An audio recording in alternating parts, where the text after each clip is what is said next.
All right, let's focus on one stock now, Fertoz, which mines, manufactures and markets organic phosphate. It secured a 10-year lease agreement to continue mining operations in the US. To discuss it, Chief Executive Daniel Gleeson joining us now. Daniel, very good to catch up with you. Tell us then a little more about this deal you've struck. Hi, Andrew. Thanks. Yes, we've managed to secure or extend our 10-year lease agreement in Montana, where we've been mining and manufacturing and selling the rock phosphate. So it was quite a nice agreement to come to in the end, because we're certainly looking to scale up and ramp up that facility in terms of capacity and volume, as the market's really started to take a strong approach and a strong liking to the products that we're marketing there in the US and also Canada. What are your plans there? 'Cause, I mean, sorry, go on. No, sorry, you go. No, I was looking at the plans there you've got in the States with that facility, and you recently undertook a capital raise. So what are the plans you've got as far as perhaps ramping up what you're planning to do as far as a pellet plant in the US is concerned?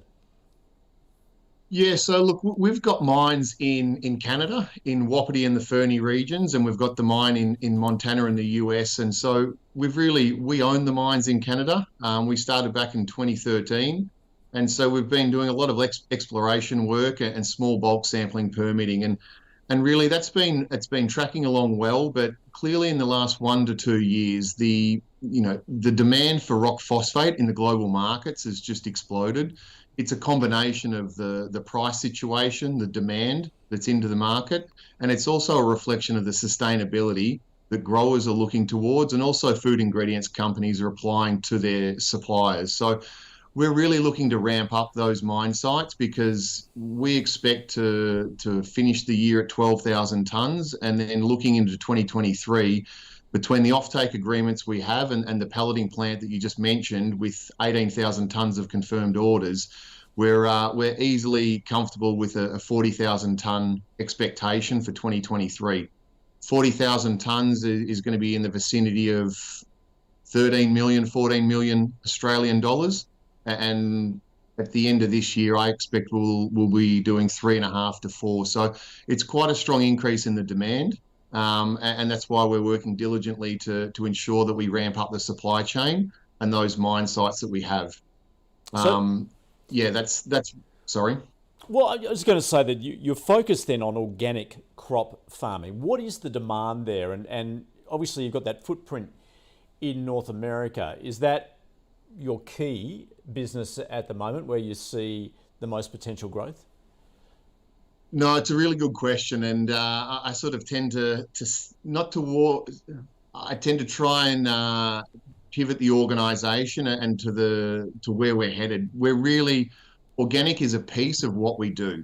We're really targeted on sustainable and regenerative agriculture, because at the end of the day, organic production in North America is a very small percentage of the overall production, and we're really looking to help growers move into that sustainable and regenerative space. And by that I mean the product we're offering on the market today in terms of phosphate, it's very low in salts, it's very low in heavy metals, it's very slow release, so it doesn't leach into the waterways, and the growers are getting a lot more value for money. If you look at a MAP or DAP, which is the synthetic fertilizer, that's going for $1,000 a ton today. We can comfortably manufacture, mine and sell at a good profit at $200 a ton. Now, there are some value-added components to that we will do, like Fertify, but fundamentally, we're really helping some of those growers transition from the synthetic space into the regenerative space, and there's no doubt that the price situation is helping. The first question we'll always receive from a grower is, what is the price, first and foremost? And that's not something we shy away from. So we've really been able to capture that sustainable regenerative market, which is a lot of the conventional growers nowadays.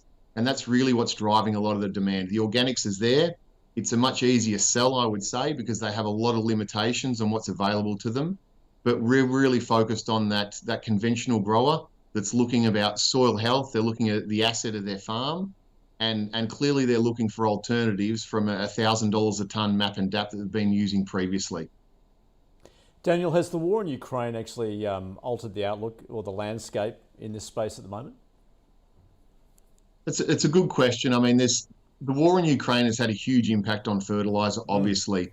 It's probably had a bigger impact on potash and on urea, nitrogen, but it also has had an impact on the phosphorus, and that's why you're seeing a big increase in prices. Fundamentally, though, I'd say China's had the biggest impact because they're trading 35% of the global rock phosphate, and they blocked exports 18 months ago. They're really holding back on that and maintaining that for their own agricultural production. And they're also utilizing that more and more towards the EV battery markets as they expand into lithium iron phosphate batteries. So the Chinese blocking their exports has had quite an impact.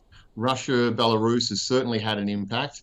And as a result, you'll see, and logically, Morocco controls 70% of the global reserves of rock phosphate. So OCP, which is a state-owned company, they're the major suppliers, and they're obviously having a bit of a windfall, I'll say. They recorded a 56% increase this year on sales, so an additional $12 billion. And so a lot of the rock phosphate is coming from there, but that's clearly still at a distance to the Western US and the Western Canada. They're exporting it from Morocco to the east coast of the US and then having to haul it across the country to get it to Western USA and Canada. And clearly that's giving us a strong price advantage. They're effectively $350 a tonne FOB from Morocco. You could add at least another $150, $160 just to get it to the West Coast. So that's really got us in a strong position, and the demand on phosphate in that space in the US and Canada is quite strong because so much of the production is coming from the East Coast and from Florida. A clear geographical advantage. Daniel, terrific to get that update from Fertoz. Thanks so much for joining us. Pleasure. Thanks very much, Andrew.